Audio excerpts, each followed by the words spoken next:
Je te donne un exemple, ma relation avec ma femme, c'est je rencontre une femme, elle me plaît, j'ai envie d'avoir quelque chose avec elle, je vais appeler ma femme, je vais lui dire, tu sais, ouais, il y a une fille qui me plaît, machin, elle me dit, ben chérie, vas-y, ok, il n'y a pas de souci, machin, etc. Bonjour à vous, bienvenue dans ce 8e épisode de la démocratie de l'âme. On se retrouve aujourd'hui avec un nouvel invité, donc je vais le laisser se présenter. Bonjour à tous, donc moi je me présente, je suis Michel Salin. Alors je ne vais pas parler de casquette Léa parce que j'en ai beaucoup. Ok. Aujourd'hui je suis juste participant du laboratoire de l'âme. Ok, voilà, d'accord. Parler en toute vérité, en toute transparence, en tout échange. Bah, merci beaucoup déjà de ta présence parce qu'en fait on s'est rencontré avec Michel du coup il y a 3 jours et voilà on se retrouve là aujourd'hui et je trouve ça super chouette. Merci beaucoup du temps que tu m'accordes pour la démocratie de l'âme. Avec plaisir. Alors on va démarrer du coup, aujourd'hui c'est un épisode un petit peu spécial parce qu'on va se laisser porter un petit peu par justement la spontanéité. Et par l'authenticité. Et par l'authenticité, exactement, on en a parlé samedi en plus, c'est important. Alors, déjà j'aimerais que on commence depuis le départ. Donc, ton enfance, tes parents, ta famille, tu pars d'où? Ok, alors je pars d'où? Au plus loin que je me rappelle, donc quand je suis né à Saint-Claude, en Guadeloupe, je suis né à Saint-Claude. J'ai grandi avec mes parents pendant 4 ans. Mes parents se sont divorcés, j'avais 4 ans. Okay. D'accord? À partir du moment où ils ont divorcé, je pense que c'était compliqué, comme beaucoup de mamans, pour ma maman, d'élever 3 enfants. Donc c'est vrai qu'on a grandi, en fin de compte, dans beaucoup de difficultés, parce que ma mère ne travaillait pas. Et c'est vrai que depuis cet âge-là, en vrai, ça a fait naître chez moi cette envie de... En fait, en vrai, c'est pas cette envie d'entreprendre, c'est faux. C'est que j'étais petit et je me disais, je veux devenir riche. Ok. C'est tout. Okay. J'étais le petit garçon, Léa, contrairement à ce qu'on peut voir aujourd'hui, le petit garçon qui avait vraiment peur de tout. J'étais atteint de phobie sociale, j'avais peur des gens. Aujourd'hui, quand j'avais un problème à l'école avec mes camarades, c'est ma grande sœur de 1 an de plus que moi qui venait me protéger, en fait. Okay. Moi, à la récréation, j'étais toujours le petit garçon qui était dans un coin, pas trop de récréation. De temps en temps, je jouais, mais pas trop, parce que pour moi, dans ma tête, les choses étaient... Je ne vivais pas une vie d'enfant. Ok, est-ce que tu sais d'où ça vient, ça?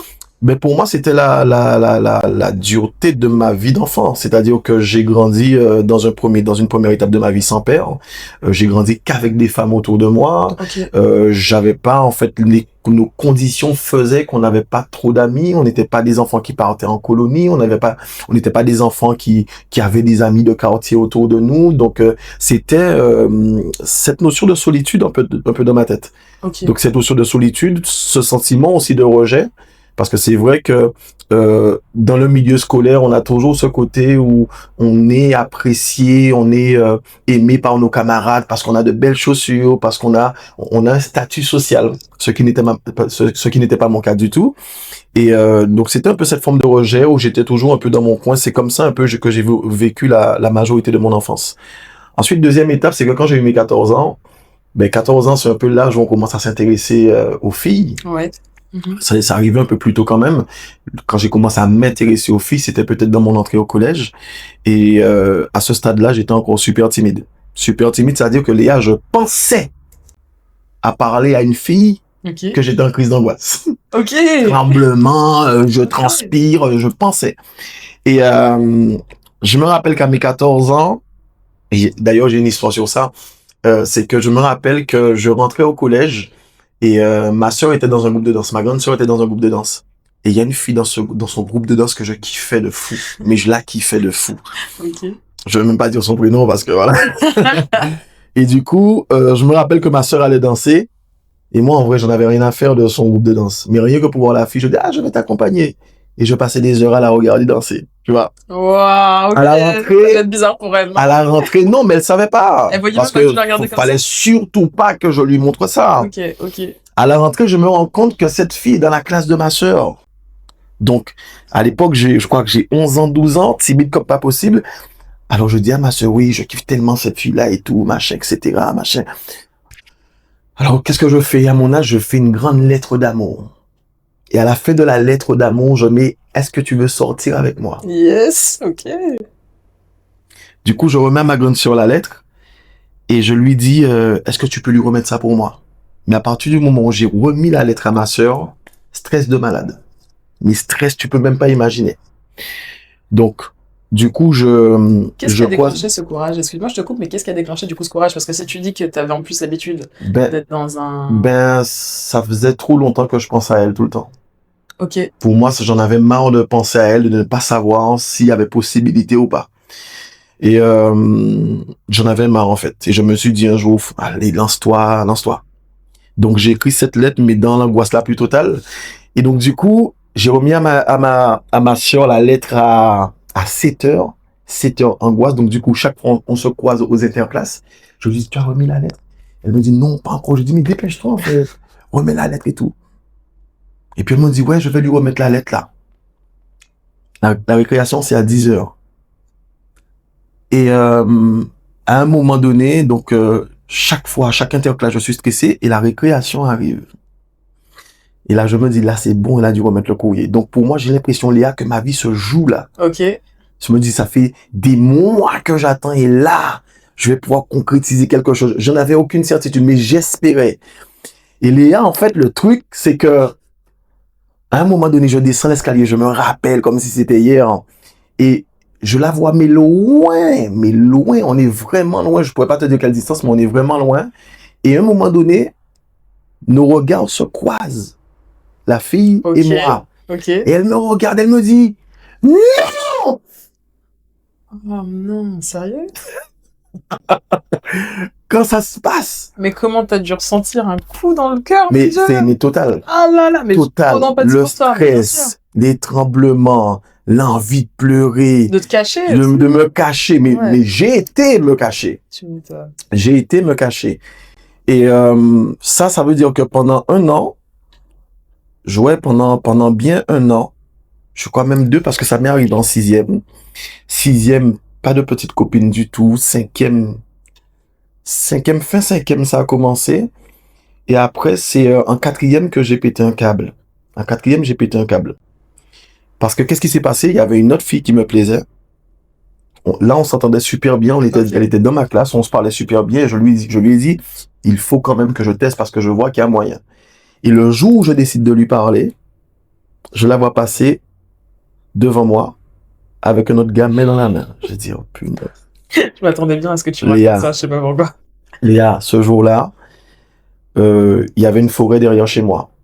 J'ai été dans la forêt et j'ai pleuré, j'ai crié. En fait, c'est pas que le fait que j'ai vu la fille qui m'a fait ça. C'est que je me suis rendu compte que j'avais marre d'être le timide. J'en avais marre d'être... c'est vraiment pas... d'être un peu piégé dans une prison. Ouais, c'est dans une prison. Tu veux des trucs, mais... Michel, j'ai une question pour toi. Vas-y. Il y a vraiment une question qui me vient depuis tout à l'heure et je veux te la poser avant d'oublier. Quand tu étais à la maison, par contre, tu étais hyper à l'aise avec les personnes autour de toi. Oui, j'étais plutôt à l'aise avec les gens autour de moi, mais j'étais pas l'extraverti. Même chez toi. J'étais le plus calme. Ok. J'étais le plus calme. J'ai 2 sœurs, une grande et une petite. J'étais le plus calme. Ok. Ouais. Et du coup, ton papa, en fait, quand ils se sont séparés, tes parents, tu ne l'as pas revu? Mon papa, je le voyais très rarement. Jusqu'à mes 14 ans, parce qu'il s'est remis avec ma mère vers mes 14 ans. Mais juste à mes 14 ans, je devais voir mon papa peut-être tous les 6 mois. Ok. Tous les 6 mois. Pour quelle raison concrètement aujourd'hui, je sais pas. Mais on le voyait pas souvent et pour autant, ma sœur et moi, on avait tellement hâte de voir notre père à chaque fois. Mais je pense que leur organisation avec notre mère, jusqu'à aujourd'hui, je n'ai pas su. Et le lien que tu as avec ton père, du coup, c'est quoi? Aujourd'hui? Du coup, à ce moment-là et aujourd'hui, ouais. J'ai envie de dire que le lien que j'ai eu avec mon père, à l'époque, c'était, je ne saurais pas trop le définir, mais je vais dire que c'était pas forcément le lien que moi j'aurais voulu. C'était pas ce que moi j'aurais attendu d'un père. C'était un père qui faisait ce qu'il pouvait de son côté. Mais pour moi, mon père, c'était le père qui estimait que être papa, c'est faire en sorte de subvenir aux besoins. Ok. C'était pas pour moi, pour ma part, peut-être que lui de son côté, il a estimé et pensé faire ce qu'il fallait, mais pour moi, c'était pas le papa qui était à l'écoute, c'était pas le papa qui jouait avec ses enfants, c'était pas le papa qui parlait avec ses enfants, c'était pas le papa qui disait en fait, c'était pas ce papa-là.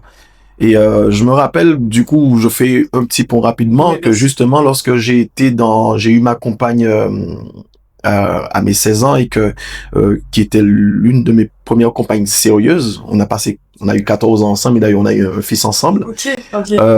Quand je suis arrivé dans sa famille et que j'ai vu la maman qui fait à manger, le papa qui joue avec son fils, j'ai dit c'est quoi cette famille bizarre. Pour moi, eux, ils étaient bizarres, en fait. C'était une famille de dessins animés. Il y a qu'à la télé qu'on voyait ça.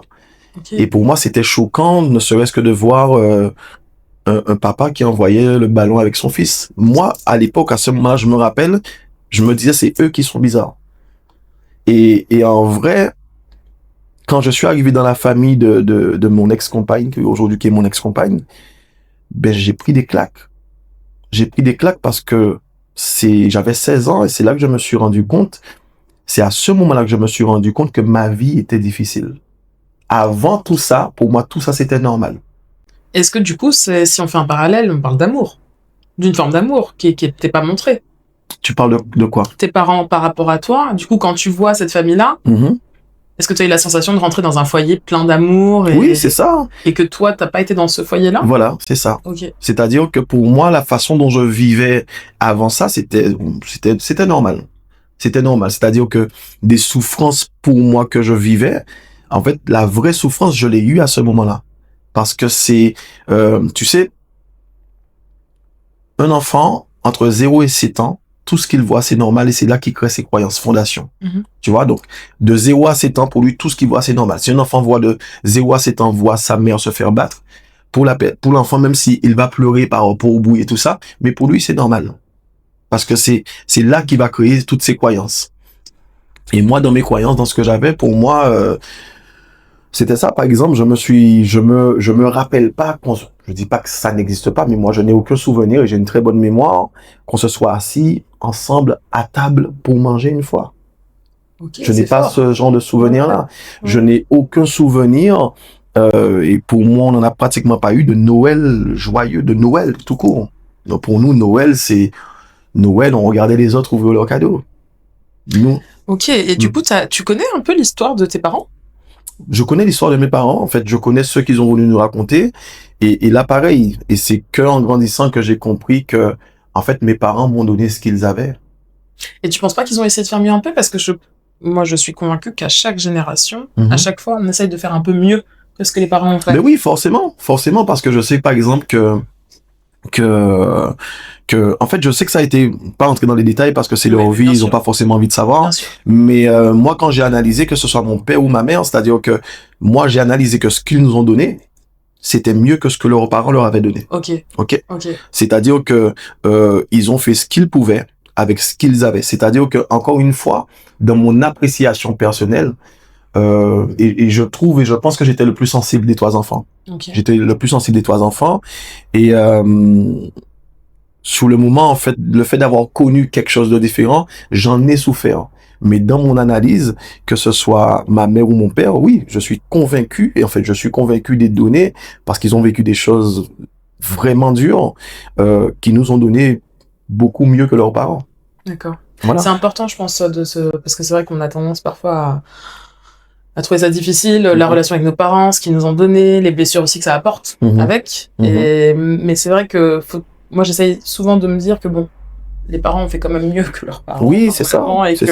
Et que nous, par la suite, on fera la même chose. Et vice versa. Après, le temps m'a permis de travailler. Alors, c'est vrai que j'ai eu une phase d'accusation.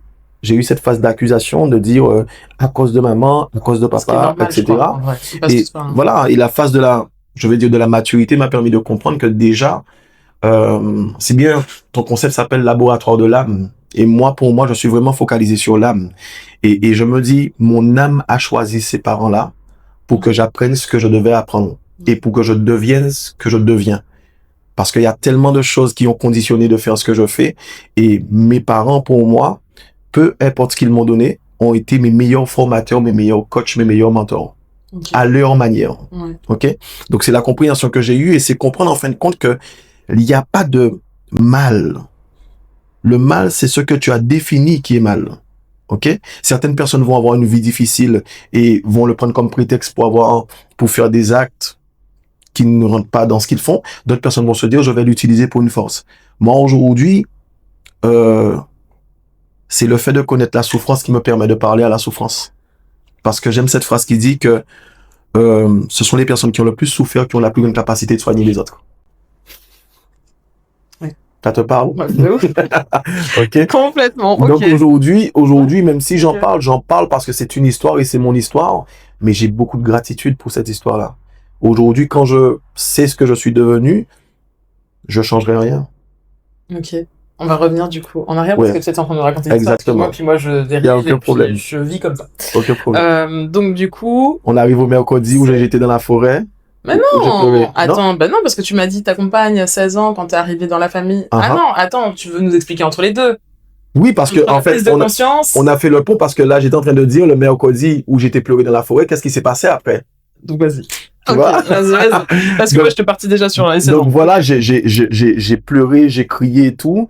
Et à un moment donné, je crois après 3 heures, Léa, j'ai su mes yeux d'une façon très violente, tu vois, comme ça. Je me rappelle très bien. Et ce jour-là, je me dis, à partir d'aujourd'hui, c'est fini. C'est fini. Et le lendemain, je retourne à l'école et je me mets à étudier tous les gars que j'estime qui ont du succès. Tous les gars populaires. Okay. Et je fais que ça. Je rentre dans ma tête dans un shift et je commence à voir lui. Ok, lui, il marche comme ça. Il parle comme ça. Ok, lui, il fait ça. Lui, il fait ça. C'est ce que j'ai appris plus tard dans la PNL qui s'appelle de la modélisation. D'accord. Et je regarde, etc. Et je suis devenu ces gars-là. Je le suis devenu. Je dis, ok, il parle comme ça, je parle comme ça. Il bouge comme ça, je bouge comme ça. En fait, les gars populaires de l'école étaient mes modèles, sans qu'ils le sachent. Ça fait de moi quelqu'un de merdique. Ah, c'est vrai? Ouais. Ça fait quelqu'un de moi quelqu'un de merdique, puisque ce n'était pas ma personnalité, mais c'était une personnalité jouée. Et comme c'est joué, ben, tu mets pas forcément les bons ingrédients. Tu vois? D'accord. Donc, c'est rentré dans un système. Parce que qu'est-ce que je voyais de ces gars-là? Aujourd'hui, ils ont une meuf, demain, ils ont une autre, ou alors ils ont celle-là, etc. Et j'ai reproduit la même chose. Je me suis mis à jouer avec les femmes, à mettre en place mon système de séduction, où je savais que, ok, je n'allais pas aller vers les femmes, j'allais plutôt mettre en place des choses. Et je me suis mis à jouer avec ça, puisque lorsqu'on a ce comportement où on a manqué, ben, après, entre guillemets, il y a comme une revanche qui se met à l'intérieur. C'est ce que j'ai te demandé. Tu vois, il y a comme une revanche, genre, on me voulait pas avant, parce que du coup, quand même blessé ce que j'ai pas dit, c'est que j'ai commencé à travailler, à l'âge de 14 ans. Donc, mon père était maçon, je lui avais j'avais demandé à son patron, qui était son ami d'enfance, de me trouver un petit travail. Et donc, à partir de ce moment-là, tous les week-ends, tous les vacances, je travaillais. Et donc, du coup, ça fait que à ce moment-là, je pouvais avoir de l'argent. J'ai commencé à avoir des vêtements de marque, les trucs où tu rentres dans la vie, dans le statut social. Donc, les gens te regardent différemment. Voilà. C'était l'école, quoi. Et à ce moment-là, c'est là où je commence à voir, en tout cas, les filles commencent à me regarder. Je change ma posture, je change des choses. Et là, c'est là où on sent la revanche qui commence voilà, maintenant on me regarde et je vais jouer de ça. Donc c'est là où ça fait de moi quelqu'un de merdique. Et pas seulement ça, mais je n'avais pas de référence. Je n'avais pas de référence pour moi du respect de la femme, du respect du couple. Okay. Je n'avais pas pour moi, je ne savais pas c'était quoi aimer, c'était quoi être en couple. Tellement que un jour, Léa, je suis avec ma compagne de l'époque que j'aime comme un fou, selon moi à l'époque. On est en train de se tenir dans la main. Et c'était arrivé au lycée, au lycée, j'avais des meufs qui me couraient après. Et il y a une des meufs à qui je plaisais et qui me plaisait. Pendant que je marche main dans la main avec ma compagne, elle passe à côté de moi, je donne une petite tape sur les fesses. À l'autre. Ok. Ah ouais. Et ma meuf me dit, tu fais quoi là? Je dis, qu'est-ce qu'il y a dans ça? C'est une petite tape sur les fesses et qu'est-ce qu'il y a dans ça? Elle me dit, mais Michel, mais tu te rends compte de ce que tu fais? On s'est disputé. Ouais. Et j'étais persuadé, à l'époque, que c'est elle qui avait un problème. Ok. Tu vois? Je lui dis, mais j'ai pas couché avec elle. C'est une petite tape sur les fesses, tu abuses. Et j'étais persuadé à l'époque, que c'est elle qui avait un problème. Donc c'est pour te dire, en fait, que tout ce qu'on reçoit pas, à quel point, en fin de compte, ça crée une construction dérisoire dans notre tête qui fait qu'on n'a pas les codes, Je suis d'accord avec toi, mais tu sais, ce qui me perturbe, c'est que tu as été élevé, du coup, t'as été dans un milieu de femmes quand tu étais jeune. Et donc, t'as grandi, visiblement, avec beaucoup de femmes. Enfin, ton père est revenu quand t'avais 14 ans, mais c'est quand même, pendant 10 ans, t'étais qu'avec des femmes. Et malgré ça, souvent, les hommes qui ont grandi avec des femmes vont mettre ça d'ailleurs en avant, en disant, oui, mais moi, j'ai grandi avec une femme, donc j'ai une sensibilité, etc. Donc, t'as la sensibilité, parce que tu le dis, t'avais cette timidité, etc. Mais t'as fini par les objectiser. Alors, dans un premier temps, ce qu'il faut savoir, c'est que j'étais dans ce rôle joué. Okay. Comme je t'ai dit, j'étais dans ce rôle joué, j'étais pas dans mon identité. Donc pour toi, c'était... Ok. Alors, et la deuxième chose, c'est que moi, les femmes avec qui j'ai grandi, c'était pas des femmes sensibles. Les femmes avec qui j'ai grandi, pour moi, c'était des Amazones. Pour moi, parce qu'on était dans un quartier familial, donc je voyais le copain de celle-là, le copain de celle-là, le copain de celle-là, et je peux t'assurer que quand un homme venait là, il marchait au pas. Moi, j'ai vu, il marchait au pas. C'était les femmes qui contrôlaient. C'était les femmes qui disaient, tu fais ci, tu fais ça, tu fais pas ci, tu fais pas ça. Et moi, dans ma tête, ça a créé quoi? Ça a créé dans ma tête, aucune femme ne me traitera comme ça. D'accord, oui. Donc, du coup, je comprends. Mais merci d'expliquer parce que du coup, je comprends. Voilà. Ce que t'as vu. Tu vois? Okay. Pour moi, la façon dont je voyais les hommes, alors bien que c'était leur choix, mais moi, je me disais jamais, une femme va me traiter comme ça, me donner des ordres, me dire fais ci, fais ça, fais ça. Donc il y a eu, j'ai grandi avec des femmes, mais il y avait cette rébellion qui a été créée de me dire non, moi je vois pas le fait qu'on me parle comme ça, qu'on me dise ça comme ça, c'était des Amazones. Et tu sais à quel moment tu as commencé à te dire que ce serait pas comme ça, parce que tu allais rentrer en rébellion, parce que tu as expliqué tout à l'heure que tu t'inspirais d'hommes, enfin de jeunes hommes. Et est-ce que ces jeunes hommes, tu voyais que eux ils se faisaient pas parler comme ça, et du coup tu t'es dit mais attends. Non. Ce qui a cassé ce schéma-là, c'est l'amour. Okay. C'est l'amour en fait. C'est quand j'ai rencontré ma compagne avec qui je suis resté 14 ans et que on a eu un fils ensemble. C'est l'amour de cette femme qui m'a fait me remettre. Alors pas que il y a l'amour, oui, mais surtout, il y a l'influence aussi de sa famille, puisque je restais beaucoup dans sa famille. À un moment donné, j'ai vécu 8 ans dans sa famille. Ah, quand même, ouais. Okay. J'ai vécu 8 ans dans sa famille. J'habitais à Pointe-Noire et c'est elle elle était de Pointe-Noire, donc notre vie était autour de sa famille. Donc, je me suis réapproprié je veux pas dire les bons codes, parce que pour moi, ça n'existe pas de bons parents. Ce qui existe, c'est les parents. Parce que les parents donnent ce qu'ils peuvent. Et c'est pas parce qu'il te donne quelque chose, il te donne pas ce que celui-là te donne que ça fait de lui un mauvais parent. Le rôle de parent, pour moi, est déjà assez compliqué comme ça pour juger les bons et les mauvais parents. Mais en tout cas, c'est ce que j'ai reçu de mes beaux-parents de l'époque, c'est ce qui correspondait à ce que je voulais devenir et comment je me sentais bien.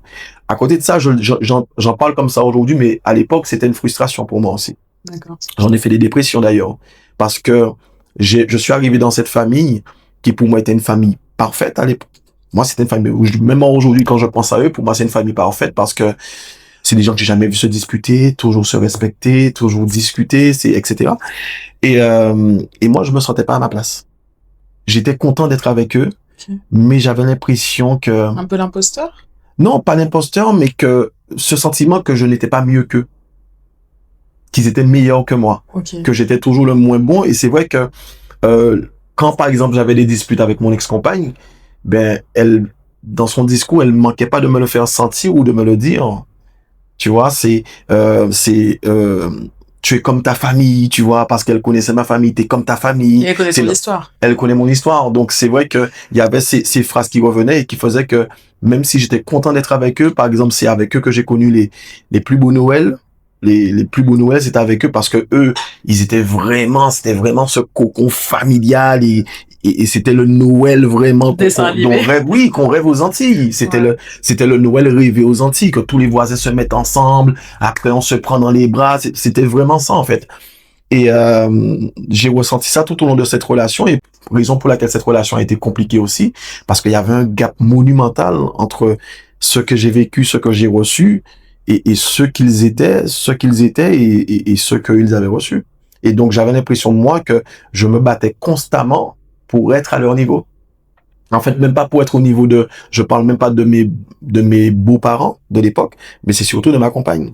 Parce que mes parents, ils m'ont accueilli comme un fils. Ouais. Et même quand ils m'ont accueilli comme un fils, c'est des gens pour qui, même aujourd'hui, j'ai un profond respect parce que même quand il y a eu des choses, des conneries, en fait, c'est des gens qui m'ont jamais jugé, qui m'ont toujours bien traité et qui ont toujours été là pour moi, peu importe l'heure, peu importe ci, peu importe ça.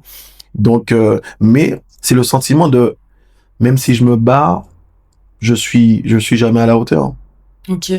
Et du coup, est-ce que tu peux nous parler un peu de cette longue relation? Parce que ça a été ta première longue relation. En plus, tu avais 16 ans. Donc, ça t'a emmené jusqu'à 30 ans. Ça a duré 14 ans, c'est ça? Jusqu'à 28 ans. Ok. De mes 16 ans à mes 28 ans. Donc, ça a duré quand même un moment. Et est-ce que tu peux nous parler de cette relation, justement? Parce que est-ce que ça a été la première fille avec qui tu as eu des rapports? C'est exactement ça. Okay. C'est exactement. C'est la première que j'ai connue sexuellement. Okay. Je suis le premier qu'elle ait connu sexuellement aussi. Donc déjà, c'est ce qui faisait qu'il y avait quelque chose de magique, j'ai envie de dire.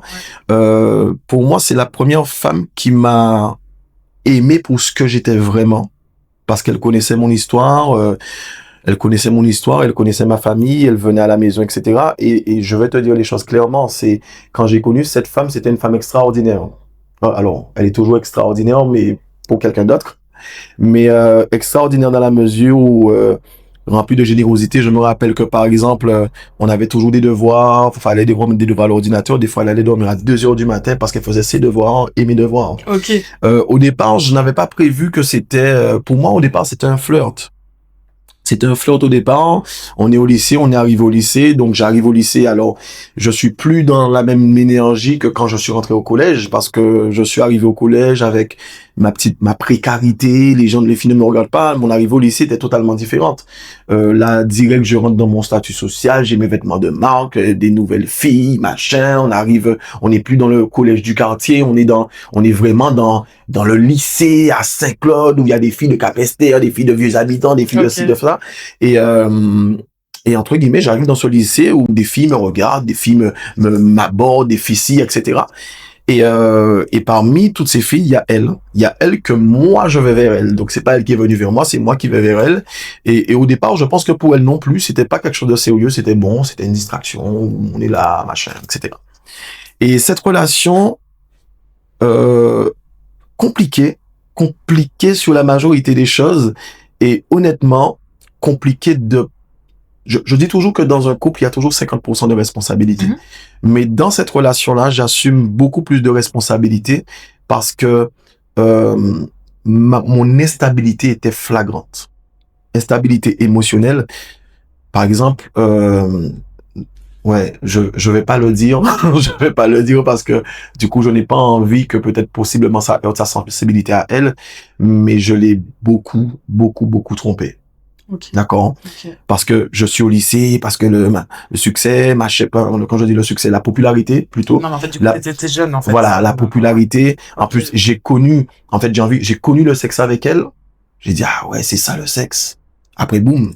C'est là. En fait, surtout que quand tu étais petit, quand tu étais plus jeune au lycée, que les filles ne te regardaient pas, et d'un coup, toutes les filles te regardent, ça crée dans ton esprit, je ne peux pas dire non. Okay. Parce que tu abordes ça avec le sentiment du manque.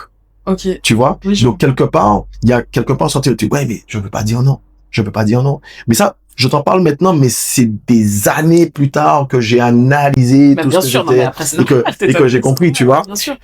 Et quand tu le faisais, du coup, t'avais aucune, tu pensais pas du tout à elle, t'avais aucun remords. Pas du tout. Ok. T'étais ok, en fait, avec ce que tu faisais, pas du tout, parce que, en fait, la fidélité, c'est pas un concept avec, j'ai pas grandi avec la fidélité comme un principe ou une valeur. Et jusqu'à aujourd'hui, on parlera tout à l'heure de mon concept et ma vision de la fidélité. Tout à fait, on en parlera. Mais pour moi, la fidélité n'a rien de naturel.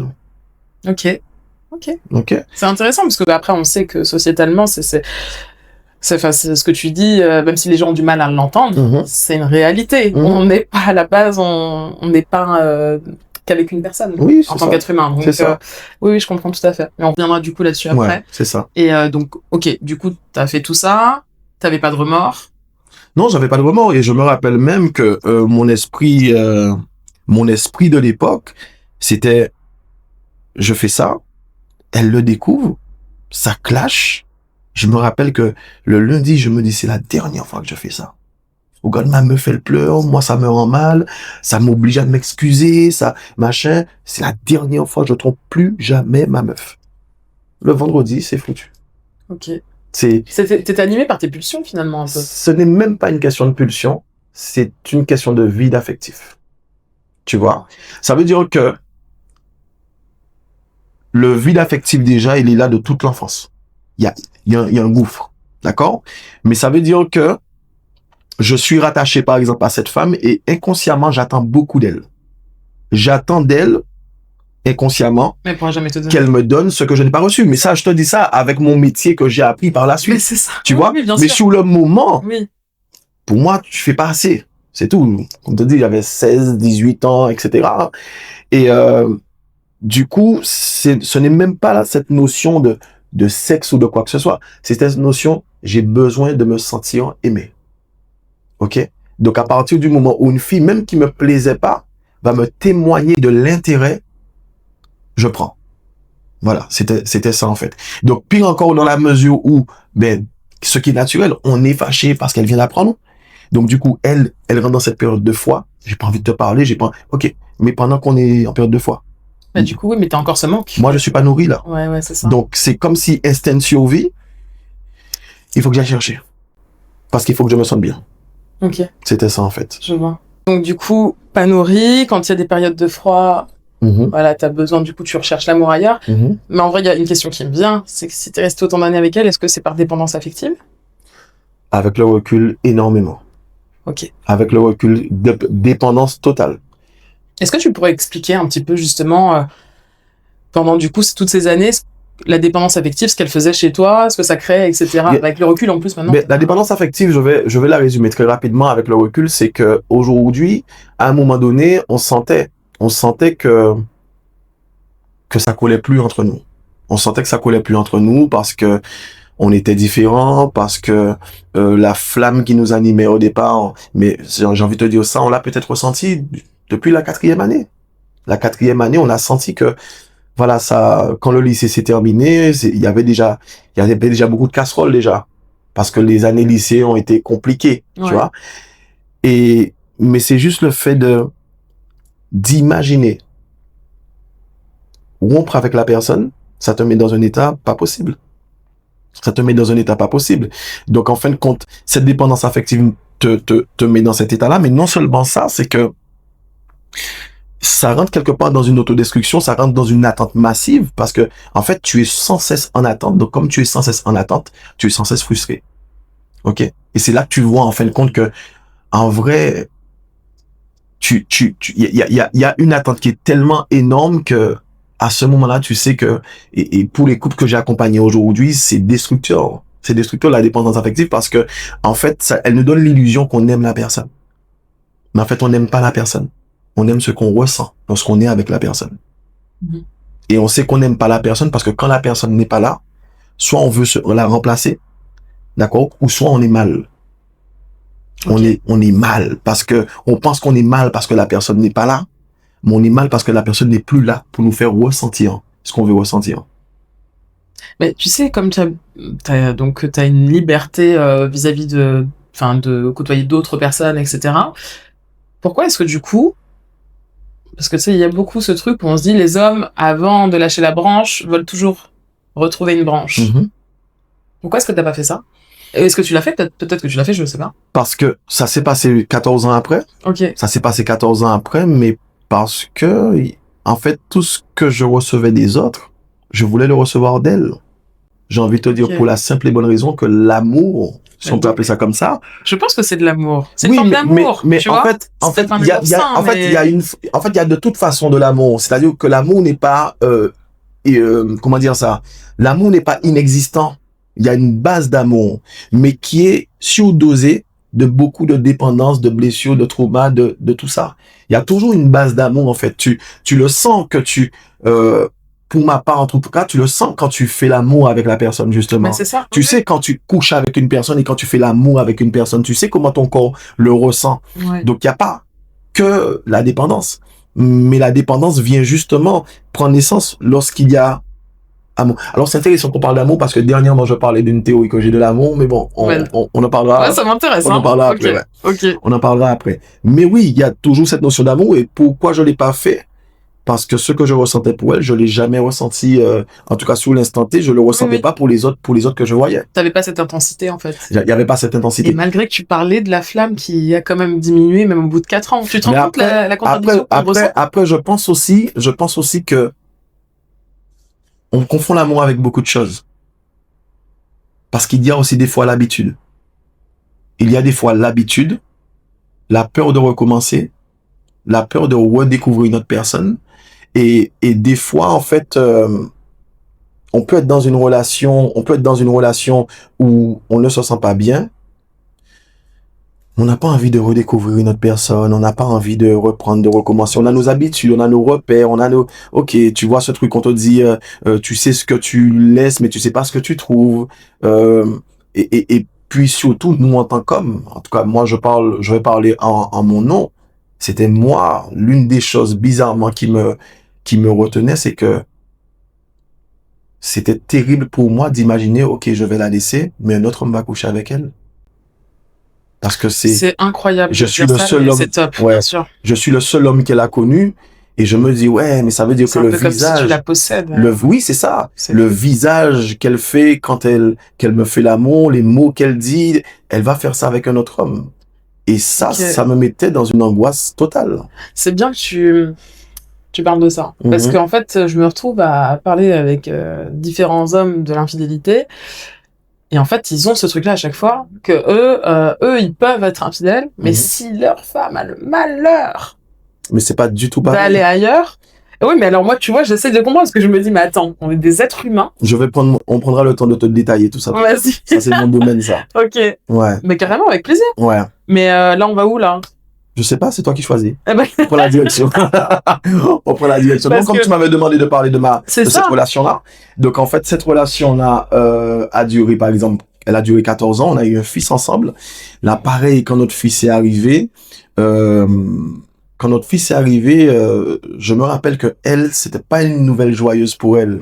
Parce que ça n'allait pas bien entre nous quand c'est arrivé. Moi, j'étais content. Parce que pour moi, à l'époque, je voulais avoir un fils. Parce que pour moi, j'avais déjà conscience à l'époque de me dire que je vais avoir un fils pour faire ce que mon papa n'a pas fait, etc. Mais en vrai, pour moi, c'était pour les mauvaises raisons. Okay. Tu vois, c'était lié à mes blessures. Et on a eu notre fils. Et tu sais, cette phrase que tu dis tout le temps, je serai jamais comme mon papa ou des choses comme ça. En fin de compte, tu te retrouves à faire la même chose. Je me rappelle un jour, elle m'a dit à 23h que notre fils avait la fièvre, il est malade. Je me rappelle, j'étais devant la télé et je lui ai répondu froidement. Tu veux que je fasse quoi? Waouh, ok. Tu veux que je fasse quoi? Mais en fait, je n'avais donné que ce que j'avais, entre guillemets, reçu. C'est-à-dire que encore une fois, dans ma position et dans ma vision, je n'avais pas un papa qui s'était intéressé à moi. Donc, même si je disais que je voulais être un meilleur papa, ben je me suis rendu compte que j'étais en train d'être le même. Est-ce que c'est vraiment lié à ton fils ou est-ce que c'était pas lié à ta relation avec ton ex-compagne? Le fait que tu dises, tu veux que je fasse quoi? Non, pas du tout. Parce que tu disais que c'était tendu entre vous, donc. Oui, mais en fait non, parce que je vais dire c'était pas un moment pour nous. Au moment où elle me parle de ça, on va pas mal. On va plus ou moins bien. Pour moi, il y a pas de. On va bien à ce moment-là. On n'a pas. Non, ça allait bien à ce moment-là. Pour moi, c'était vraiment plus un comportement lié entre guillemets à la relation avec mon père ou donc relation avec mon fils. Okay. Et ça, je pense que je me suis rendu compte à ce moment-là, peut-être plus rapidement, que je me suis rendu compte que j'étais en train de reproduire la même chose et qu'il fallait que je change la donne depuis là. Et du coup, qu'est-ce qui s'est passé, c'est que à un moment donné, pour comment la relation s'est terminée, c'est que il y a un jour où je faisais du marketing de réseau à l'époque et il y a une femme qui rentre dans la salle et je suis subjugué par cette femme. Subjugué. Mais il y avait une règle dans notre groupe de marketing de réseau qui faisait que si quelqu'un ne faisait pas partie de ton réseau, il fallait pas lui parler. Ok. Ouais, parce qu'en fait, je t'explique parce que, imaginons, toi, tu as ton réseau et moi, j'ai mon réseau. Ah oui, on pourrait croire que du coup, tu vas chercher dans le... Non, c'est même pas ça. Ça veut dire que si tu as une relation avec quelqu'un dans le réseau et que cette personne a le potentiel de devenir un leader, mais que à cause de ton histoire, elle se sent mal parce que tu l'as quitté, tu l'as trompé, etc. Ça cause du tort à la personne qui a le réseau. Bien sûr, je comprends. Donc, en gros, ne fous pas le bordel dans le réseau des autres. Si elle est dans ton réseau et que tu décides de foutre un bordel, c'est ton problème. Mais elle a été invitée par un autre réseau, tu regardes pas. Okay. Donc, ce jour-là, je me suis juste contenté de la regarder. Je dis, ah ouais, elle est magnifique. Ah ouais, franchement, elle est magnifique. On s'est regardé, on a fait un échange de regards et puis c'est tout. Le temps passe et 1 an plus tard, cette personne-là se représente. Sans qu'elle sache que c'est là qu'elle venait. Et là, je la remarque et je vais vers elle. Et la première question que je lui demande, c'est qui t'a invité? Et là, elle me dit, c'est quelqu'un dans mon réseau. J'ai dit, là, c'est fini. Donc, elle s'inscrit dans mon réseau. Et à ce moment-là, donc je suis toujours en couple. Oui. Elle s'inscrit dans mon réseau.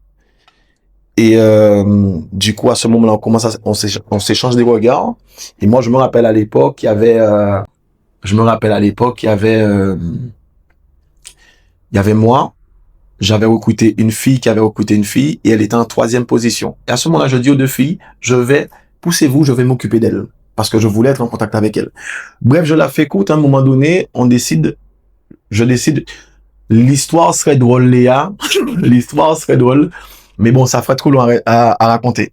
Mais du coup, on décide de se voir, on se voit un soir, et lorsqu'on s'embrasse pour la première fois, j'entends son cœur battre. Et moi, dans ma tête, moi, dans mon être, je sens des vagues, mais des vagues que j'ai jamais senties. Et la seule phrase qui se répète dans ma tête, alors que je suis pas fleur bleue à l'époque, hein, tu m'as manqué, tu m'as manqué, tu m'as manqué, waouh, tu m'as manqué. Ok, c'est fort. Et moi-même, je suis en train de me disputer avec moi pour me dire, Michel, c'est quoi ton problème là? Tu m'as manqué. C'est la seule chose que j'ai envie de lui dire. Exactement comme si c'est une âme que j'ai retrouvée. Comme si c'est une âme que j'ai retrouvée. Ça me parle énormément parce que j'ai vécu ça. On s'est embrassés. Oui, ok. On a couché ensemble. On a fait l'amour ensemble. À aucun moment donné, j'avais l'impression d'avoir une inconnue. À aucun moment, j'ai eu l'impression d'avoir une inconnue. C'est comme si on se connaissait. Je me rappelle on a dormi ensemble. Lorsque je me réveille, qu'elle était dans mes bras, je me suis dit, c'est cette femme-là dans ma vie, je veux rien d'autre. Et après, on reste tout mon temps libre, j'ai envie de le passer avec elle. C'est devenu mon oxygène, quoi. C'est-à-dire qu'il n'y a pas une minute où je ne pense pas à elle. Okay. Elle, pareil, de l'autre côté, c'est pareil. Donc, on est resté 3 mois où, elle était ma maîtresse. Ouais. Et à un moment donné, ma compagne de l'époque découvre ça, à travers, un audio, un appel enregistré qu'on avait. Et elle me dit, écoute, Michel, j'ai entendu votre conversation avec la fille. Et je ne peux pas, entre guillemets, j'ai entendu comment elle t'aime et je ne peux plus t'aimer comme ça parce que tu m'as déjà fait trop de choses. Donc, il faut qu'on prenne une décision et là, on prend la décision de se quitter. C'est quand même très, très beau. Ouais. C'était très beau. De te dire ça. C'était très beau, mais ça s'est pas passé comme ça par la suite. Okay. Ouais, ça s'est pas passé comme ça par la suite. C'était parce qu'elle avait été profondément blessée. Voilà, ça a été rocambolesque par la suite, mais bon, ça appartient à l'histoire. Oui. Et donc du coup, c'est comme ça que la femme dont je te parle en question, c'est STC qui est mon épouse aujourd'hui. On est parti vivre à Saint-Martin, on a construit en fait aujourd'hui tout ce qu'on a aujourd'hui et puis ça fait combien de temps que vous êtes ensemble? Ça fait 10 ans. 10 ans. Ça fait 10 ans, 8 ans qu'on est mariés. Est-ce que tu sens toujours cette flamme, cette intensité? Mais plus fort qu'avant. On adore. Mais plus fort qu'avant. On adore. Plus fort qu'avant parce que... C'est trop bien. Moi, j'ai entendu plusieurs professionnels de couple qui parlent du sentiment d'être amoureux, le fait d'aimer, etc. Mais moi, on en parle souvent parce qu'avec ma femme, j'aime pas ces phrases clichés, mais ma femme, c'est vraiment ma meilleure amie. C'est pas une phrase cliché, tu le ressens. Oui, mais c'est pour te dire, de toute façon, on va parler parce qu'on est là pour parler vrai, mais je te donne un exemple. Ma relation avec ma femme, c'est, je rencontre une femme, elle me plaît, j'ai envie d'avoir quelque chose avec elle, je vais appeler ma femme, je vais lui dire, tu sais, ouais, il y a une fille qui me plaît, machin, elle me dit, ben, chérie, vas-y, ok, y a pas de souci, machin, etc. Si je fais quelque chose, je rentre à la maison, on me dit, allez, comment ça s'est passé? Et on en parle. Mais c'est parce que ça a été défini, en fait, encore une fois, il y a le cadre de la relation. Et en fait, c'est génial. Voilà. Et je suis trop, mais franchement, Michel, je suis désolée, je te coupe, mais merci de partager ça. Non, mais, en fait, pour moi, il y a un vrai souci. Je suis désolée, je te coupe, mais parce qu'en fait, je m'attendais pas à ce que tu dises ça comme ça.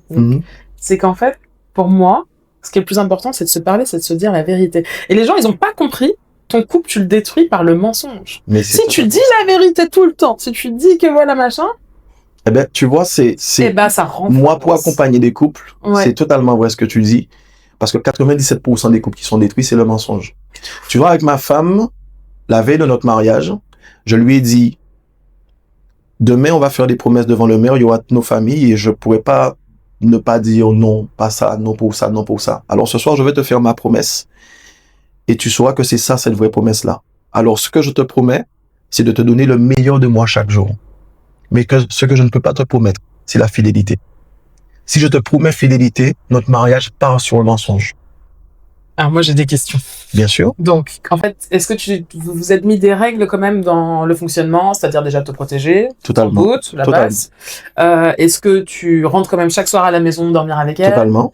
Ok, mais c'est cool ça. Totalement. Est-ce qu'il y a d'autres règles que vous avez mis en place? Totalement. Alors, il y a ces règles-là. Ma femme, elle considère pas en fait que parce qu'encore une fois, je vois dans les couples, il y a plusieurs versions et visions de la tromperie. Et c'est ça que j'ai demandé. Est-ce qu'il y a répétition avec les mêmes femmes ou non, t'essayes de pas revoir plusieurs fois la même femme? Ben, en général, moi, je suis pas, j'aime pas l'aspect du papillonnage. Donc tu du vois? one shot.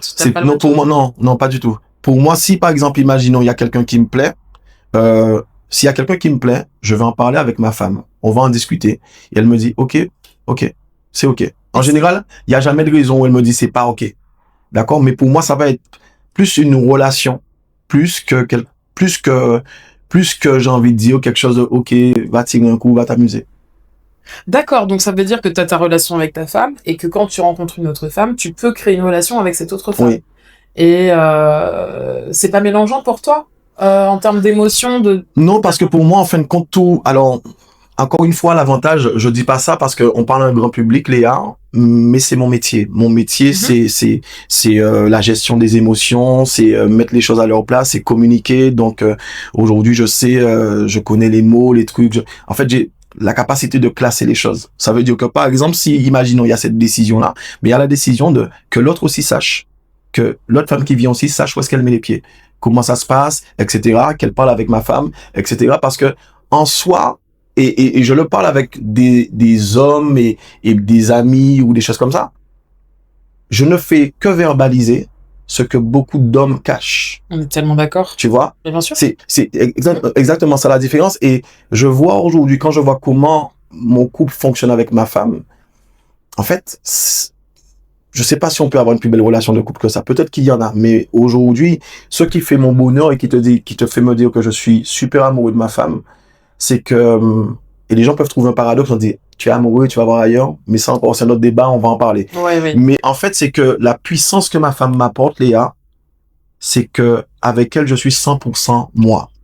Tu vois, c'est comme, tu vas avoir des hommes qui vont avoir un discours parce que leur femme n'est pas là, dans notre façon de parler, et quand leur femme parle, on change de discussion. Moi, ça n'existe pas. Okay. Si je parle de quelque chose, s'il y a une meuf qui passe, etc., des fois, c'est elle qui... Je dis, chérie, tu as vu la fille là-bas, là? Ah ouais, tu vois. En fait, je cache rien à ma femme.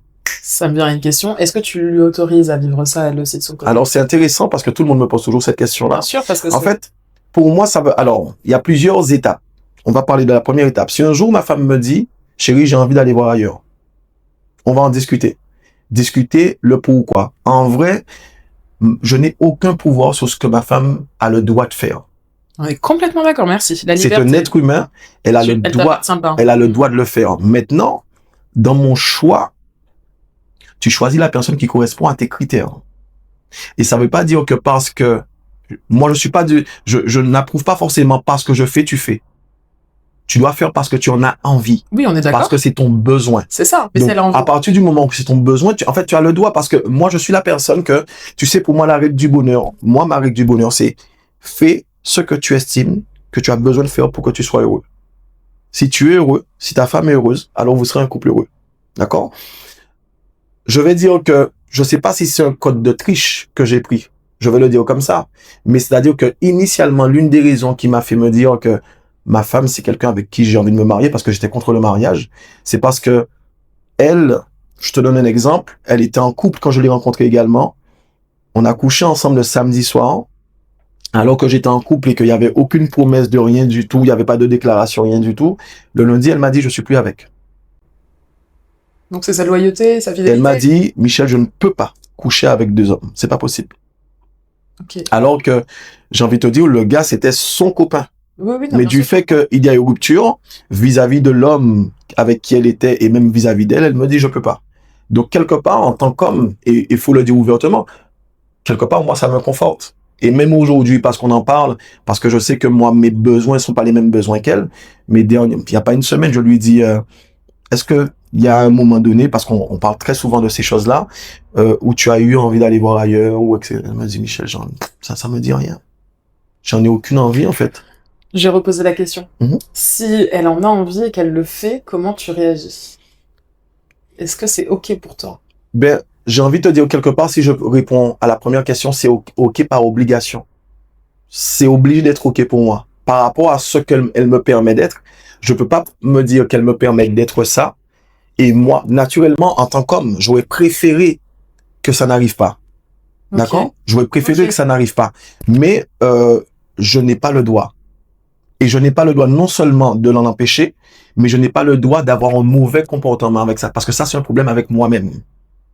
Ça veut dire que si ça me fait chier, frère, va dans un coin, pleure, fais tout ce que tu as à faire dans ton coin et reviens et souris. Pour moi, je le vois comme ça. Parce que peut-être qu'elle aussi, elle est passée par certaines émotions pour pouvoir, entre guillemets, l'accepter. Parce que aujourd'hui, malheureusement, on a beaucoup lié l'amour à la possession. Tu vois, ce fameux, je suis à toi, tu es à moi, et on trouve ça romantique. Tu vois? C'est presque excitant même. Il y a des gens qui trouvent ça hyper excitant de se dire que tu possèdes l'autre. Voilà, c'est ça. Ouais. Mais pour répondre à ta question, si, alors je sais que ma femme, si un jour elle vient me dire ça, c'est profond. Ma femme n'est pas, elle n'est pas genre, c'est un truc du matin comme ça. Si un jour elle me dit chérie, il faut qu'on parle, j'ai envie d'aller voir ailleurs, c'est qu'il y a quelque chose de profond. Et je ne peux pas manquer de respect à ce truc de profond. Ok. Tu sais que j'ai une théorie par rapport à ça, et j'ai l'impression que, en fait, parce que moi, le but, c'est de créer des ponts entre les hommes et les femmes, mais on est quand même, en 2025, on cherche trop à ce que les femmes et les hommes se ressemblent, alors qu'en fait, on ne se ressemble pas du tout. Et j'y réfléchis de plus en plus à cette histoire d'infidélité et tout ça, parce que moi-même, je suis dans ce chemin où je me dis, mais j'ai pas tellement envie de me casser la tête, ou même d'être détruite par une histoire d'infidélité. Parce qu'il y a plein de femmes qui, après, sont détruites dans leur relation, elles ont plus confiance en elles, etc. Moi, je veux pas que ça m'atteigne comme ça. Et donc, je me dis qu'il faut évidemment instaurer un climat de confiance, et que je puisse justement avoir, ça détruise pas ma confiance. Enfin bref. Léa, selon ma théorie. Attends, excuse-moi, parce que je vais aller au bout, pardon, parce que je parle, mais ce que je voulais dire, c'était, pour moi, les hommes s'engagent plutôt par le cœur et les femmes s'engagent plutôt par le corps. Dans le sens où, en gros, un homme, quand il engage son cœur, quand il est avec quelqu'un, même s'il est infidèle, il va rarement, enfin, selon moi, quitter la personne avec qui il s'est engagé par le cœur. Et les femmes vont peut-être plus facilement aimer plusieurs personnes, mais ne pas s'engager dans le corps. Mais s'engager par le corps avec leur homme. C'est-à-dire qu'ils vont pas donner leur corps à quelqu'un d'autre. Mais pour autant, avoir comme des sentiments pour plusieurs personnes, etc. Qu'est-ce que tu penses de ça? Mais je suis totalement d'accord avec ça. C'est totalement cohérent. Alors, j'avais pas encore entendu cette théorie-là, mais elle est vraie pour moi. Elle est vraie dans un premier temps. Mais imagine-toi avec Estécie, naturellement, de par notre travail, on parle beaucoup de ça. Et alors, elle a pas totalement le même avis à 100% que moi, mais on est même arrivé à dire que les hommes et les femmes, alors je te dis le mien, après je te dis le sien. Moi, je pense que les hommes et les femmes ne sont pas faits pour vivre ensemble. Ok. Ouais. Elle, de son point de vue, elle se dit, je pense que cette différence-là nous oblige à travailler un peu plus sur nous. C'est ce qu'elle dit. Mais j'ai étudié l'homme dans son entièreté, je vais dire ça comme ça, je parle du comportement masculin, pas l'homme avec le grand H, et la femme vice-versa, pour comprendre en fin de compte quelle était la différence qui fait qu'on était aussi différents, quel est opposé, j'ai envie de dire. Et je te donne une théorie juste pour que tu comprennes. Vas-y, ouais. Le premier point de différence qui est énorme. Quand une femme va rencontrer un homme qui lui plaît, la première chose qu'elle va vouloir vérifier, c'est l'état d'esprit. Ok? Ouais. Quand elle a validé l'état d'esprit de l'homme, sur quoi il dit comment il raisonne, quand elle a validé son état d'esprit, elle va aller vérifier son ambition. Ok? Où est-ce que tu veux faire dans la vie? Où est-ce que tu vas? Parce que les femmes regardent toujours le futur d'un homme, là où l'homme regarde le passé de la femme. Ok? Quand elle a vérifié l'ambition, elle va aller vérifier maintenant est-ce qu'on peut être amis? Est-ce que je peux me confier à toi? Est-ce qu'on peut rigoler ensemble? Est-ce que tu peux être mon confident? OK? Et quand elle a validé ces 3 étapes-là, là, elle passe au sexe. Et quand elle a validé par le sexe, là, elle est prête à s'engager. Ça veut dire qu'elle est prête à ce qu'on vive ensemble, à ce qu'on soit au couple officiellement, à ce qu'on fasse quelque chose de sérieux. Tandis que nous, les hommes, Léa, on commence par le sexe. Ouais, c'est ça, mais c'est pour ça, ouais. On commence par le sexe. C'est complètement, ouais. Et ça veut dire que lorsqu'on a couché ensemble, ouais. Ça veut dire que toi, tu crois que comme j'ai couché avec toi, que je suis prêt à ce qu'on officialise notre relation. Ou à l'inverse, Mais non, moi je commence ma marge de validation. Et quand le sexe, je l'ai validé, là je vais aller vérifier est-ce qu'on peut être amis. Quand j'ai vérifié l'amitié, là je vais vérifier si ton ambition. Quand j'ai vérifié ton ambition, là en dernier lieu, je vérifie ton état d'esprit. Et si tout ça c'est validé, là je m'engage, je me marie. Et s'il y a des hommes aujourd'hui qui sont fiancés depuis 15 ans ou qui sont en couple depuis tant de temps et qui font pas, c'est parce qu'inconsciemment, ils sont bloqués à l'un des stades. Soit ils se disent, le sexe, c'est génial, mais pas plus, donc c'est un plan cul. Soit ils se disent, le sexe, c'est génial et au niveau amitié, c'est cool, donc on va être sex friend ou on va avoir une petite relation tranquille. Si le sexe, l'amitié est validée, l'ambition est validée, on peut être en couple. OK? Et si tout est validé, on peut se marier. Et pour moi, vient les hommes qui sont dans une déconstruction et qui essayent du coup de faire l'inverse. C'est-à-dire qu'ils essayent de d'abord cocher des cases sociétales et se retrouvent avec quelqu'un où ils se font chier. J'ai l'impression qu'il y a beaucoup d'hommes qui sont dans ce truc-là où elle coche des cases. Elle fait à manger, elle fait le ménage, elle fait ci, elle fait ça, mais ils s'ennuient. Et du coup, c'est là où j'ai du mal à comprendre, tu vois, même sexuellement, c'est pas forcément incroyable. Mais il reste parce que pour eux, c'est comme ça que ça doit être. La société dit qu'une femme bien, c'est ça. Ouais. Est-ce que tu remarques ça aussi ou pas? Mais oui, mais en fait, ça va des deux côtés, dans les deux sens. Ça se passe aussi chez l'homme, comme tu es en train de le voir, ça se passe aussi chez la femme. Parce que la femme, par exemple, voilà, c'est que il y a un autre contexte chez la femme vis-à-vis de l'homme, c'est que tu connais l'homme alpha et l'homme bêta. Oui, bon, enfin, l'idée, vas-y, explique-moi. L'homme alpha, vite fait, mais... L'homme alpha, ça veut dire, en fin de compte, on rentre pas dans ces trucs qu'on voit sur Internet, mais l'homme alpha, en général, le critère de l'homme alpha, c'est celui qui crée le désir chez la femme. De façon générale. Okay. L'homme bêta, c'est celui qui va créer chez la femme la sécurité. Ok. D'accord? Okay. C'est-à-dire que, quand on voit un homme bêta, on va se dire, ah, lui, ah ouais, j'en aurais bien fait mon mari parce que, avec lui, je me sens bien. Ça peut être le père de mes enfants. Et l'homme alpha, lui, va créer le désir.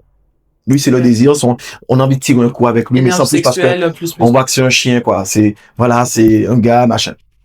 Mais ce qui se passe la plupart du temps, c'est que la femme va être attirée du désir par l'homme alpha. Et si l'homme alpha lui plaît, elle va essayer de le tirer vers le bêta. Oui, je comprends. D'accord? Ok. Vers le bêta. Ça veut dire que sors de ça et viens parce que je veux faire de toi mon mari, etc. Je veux rester avec toi.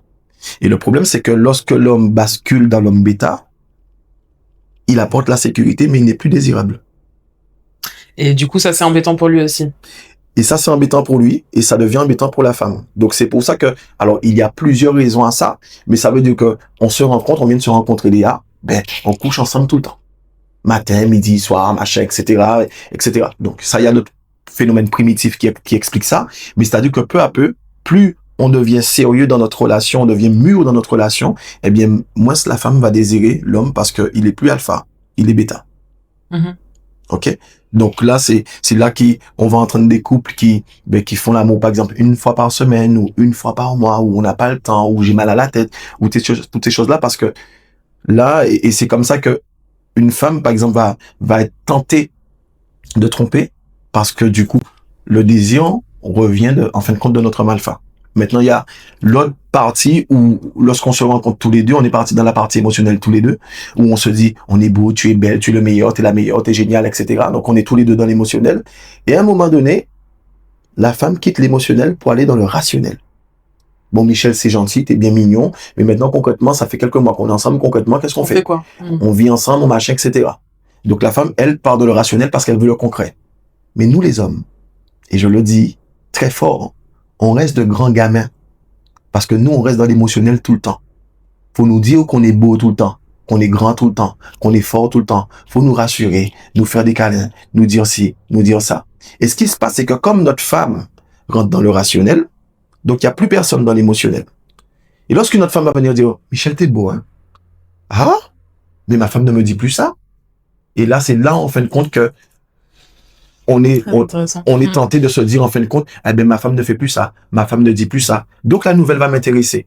Mais le piège, pour les hommes, c'est de comprendre que celle qui est émotionnelle là, elle va passer aussi dans le rationnel. Et c'est dans ce cas-là que certains hommes fragiles, je vais dire ça comme ça, vont quitter leur femme pour celle-là parce qu'elle est mieux, elle est mieux, elle est mieux. Et quelques mois plus tard, ils vont se rendre compte que, eh ben, c'est la même chose. Et des fois, ils regrettent d'avoir quitté celle-là parce que celle-là, si, celle-là, ça. Ok. Par rapport à cette histoire de rationalité, ta femme n'est du coup n'est pas tombée dans le rationnel puisque vous êtes ensemble et que tu te sens bien avec elle. Et tu parles de ça, donc ça montre que les femmes peuvent rester aussi dans l'émotionnel. Tu fais une généralité, mais je pense que... Oui, mais comme je te dis, moi, c'est pas la chance, mais l'avantage qu'on a avec SCC, c'est que c'est notre métier. Donc on est attentif à tout ça. Mais ça, tout ce dont je te parle, c'est du domaine de l'inconscient. Donc on est comme ça et comme tu dis, on va dire, mais c'est normal. Mais Michel, tu croyais pas que j'allais rester tout le temps à te dire t'es beau, t'es machin, parce que tout ça c'est dans le domaine de l'inconscient. Nous on connaît toutes ces étapes, tous ces. Et qu'est-ce que vous faites alors? Vous dites toujours, est-ce que tu lui dis tous les jours qu'elle est belle? Mais totalement, tout le temps. Mais merci, mais on est d'accord. Putain, mais bien. Tous les jours. Pour moi c'est important. Tous les jours. Ma femme et moi en fait on n'abandonne jamais. En 10 ans on n'a jamais abandonné la séduction. Je vais te dire un truc que tu as fait samedi. Cet exercice des traits de la main. Ouais. Je vais aller au bout de... Hier, j'envoie un message à une copine, j'envoie une photo d'elle et je lui dis, oh là là, la prise de vue, tout ça. Elle me dit, oh, mais non, mais je me trouve pas belle. Et là, je lui dis, mais dis-le toi tous les jours et tu le seras encore plus. Ça m'émeut un petit peu parce qu'en fait, je me rends compte que c'est un exercice que j'ai fait sur moi-même sans m'en rendre compte. Le visage que j'ai aujourd'hui, c'était pas du tout le même il y a 3 ans. D'accord.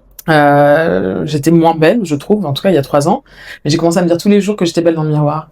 Et quand tu sais, t'as fait l'exercice de la main où on a donné de grandir plus, je me suis dit, mais en fait Léa, c'est ce que t'as fait avec toi-même. C'est-à-dire que tu t'es dit chaque jour ta physiologie. Que j'étais belle, et en fait ça a changé mon visage, ça a changé mon corps, mon attitude, et du coup en fait j'ai pensé à ça et je me suis dit, mais en fait dans un couple il faut absolument se le dire tous les jours. Tu vois, tout le temps et le ressentir, c'est ça, exactement. Mais moi alors moi c'est facile de lui dire qu'elle est belle tout le temps parce que pour moi ma femme c'est la plus belle femme du monde. Trop bien, mais à côté de ça en fait j'ai envie de te dire l'avantage et je me suis rendu compte, Léa, je me suis dit mais en vrai j'écoute les couples, que ce soit nos clients, que ce soit nos amis, et je me dis mais en vrai il faut faire une formation pour être en couple parce qu'il y a énormément de choses à savoir. Oui. Mais nous par exemple c'est la séduction, on l'a jamais abandonné parce que comme on connaît les faiblesses d'un couple, nous on comble les faiblesses de notre couple. C'est-à-dire que y a pas moyen que toi tu viennes me dire oh, Michel tu es beau et que je me sente flatté parce que je te dirais ma femme me le dit tous les jours, je sais,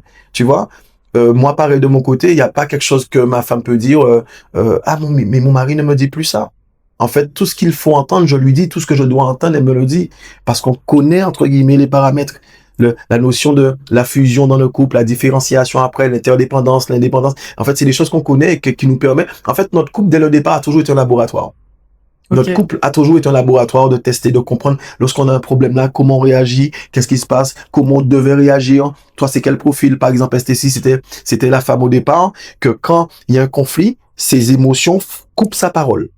Et moi, c'est l'inverse. Moi, il faut que je parle, il faut qu'on parle, il faut qu'on règle le problème là. Oui. Et j'ai compris, en fin de compte, qu'à un moment donné, comme on s'étudie, que quand je veux obtenir quelque chose d'elle, ben, il fallait qu'elle aille dans une autre pièce et qu'on parle par message. Parce que par message, elle est détachée de ses émotions. Et là, elle peut me dire c'est quoi le problème. Tu vois? C'est ça. Donc, on a toujours observé comme ça. Et comme je dis, nous, aujourd'hui, et même si aujourd'hui, je vois quelqu'un d'autre, par exemple, je vois quelqu'un d'autre à côté, elle sait qu'elle est dans un noyau, elle a sa relation avec moi, mais elle sait que ça, c'est un noyau qui est impénétrable. C'est ce que j'allais te dire. Par contre, elle sait que... Elle connaît ta loyauté. Parce que pour moi, bon, même si tu vas voir ailleurs, tu restes loyal sur ce que vous êtes ensemble. Mais au-delà de cela, moi, j'ai besoin... Personne ne va te casser ça. Au-delà de cela, moi, j'ai besoin que la personne que je choisis ait cette loyauté aussi envers ma femme. J'ai besoin qu'elle respecte ma femme. Je ne veux pas, entre guillemets, d'une femme qui peut me dire En fait, ne parle pas déjà de ma femme. On parle pas de ma femme. Si c'est pas pour me dire, ouais, j'ai vu STC ou machin, ou un truc vraiment, machin, mais de comment tu vis. En fait, on parle, c'est pas, c'est deux relations distinctes. Ok. D'accord? À part si c'est pour parler en bien, etc. Mais en fait, parce que là aussi, je parle toujours d'éducation et là, je parle vraiment, par exemple, par rapport à mes clients, que tu as une maîtresse, tu dois l'éduquer. Si une maîtresse manque de respect à ta femme, la féministe que je suis, d'entendre ça. Si une maîtresse manque de respect à ta femme, c'est pas la maîtresse qui a un problème, c'est toi.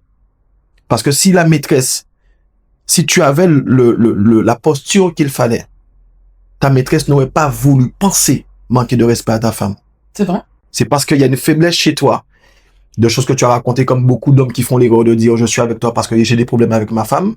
Là, tu as déjà donné à la maîtresse une arme de rabaisser ta femme.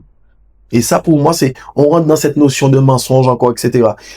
Tu me plais, Léa, je vais te parler avec mes arguments pour te dire que tu me plais et est-ce qu'on peut avoir quelque chose ensemble. Mais je viendrai, j'ai jamais fait ça. Et je trouve ça, en fait, les hommes qui font ça, c'est, pour moi, c'est des gamins. Ils prennent pas de responsabilité. Même si ça va pas bien avec ta femme, la femme que tu convoites n'a pas besoin de savoir que ça va pas bien avec ta femme. C'est tout. Quand STC, j'ai annoncé à STC que je pense que avec ma compagne, on allait se quitter, ce qui s'est fait 2 jours plus tard, elle tombait des nues. Elle tombait des nues parce que pour nous, pour elle, on était the couple. Ok. Elle nous voyait, elle était the couple. Et à aucun moment donné, je lui ai dit, ouais, tu sais, ça va pas bien avec, non, c'est pour moi, c'est, le couple doit être protégé. Il y a personne qui doit rentrer dans ce noyau-là. Peu importe ce qui se passe, mais que ce soit l'homme ou la femme qui aille voir ailleurs, la priorité, c'est de protéger le couple. Alors, je viens pas avec toi parce que j'ai un problème avec ma femme. Ma femme est géniale, c'est la meilleure femme du monde. Je viens avec toi parce qu'il y a des choses chez toi qui me plaisent et que j'ai envie d'expérimenter. Okay. Voici les conditions. Si tu viens avec moi, ça comme ci, comme ça, comme ci, comme ça, comme ci, comme ça. Ça te convient ou pas? Ok, si ça te convient, on y va. Le jour où ça te conviendra plus, tu me diras et on mettra fin à cette relation. Ok. C'est riche, hein? Bon, Michel, il va falloir que tu reviennes en Guadeloupe. On fera un autre épisode pour parler de d'autres trucs parce que là, c'était intense. Non, je te dis. Merci beaucoup d'avoir partagé ça et je suis tellement heureuse. Tu sais quoi, j'ai demandé à l'univers, j'ai dit ouais, mais là, il faut vraiment qu'on parle de l'infidélité et tout ça parce que pour moi, c'est important. Et les hommes, ils osent pas, ils me disent ouais, mais nanana. Et je comprends, après, c'est par respect aussi parfois pour leur compagne et tout ça.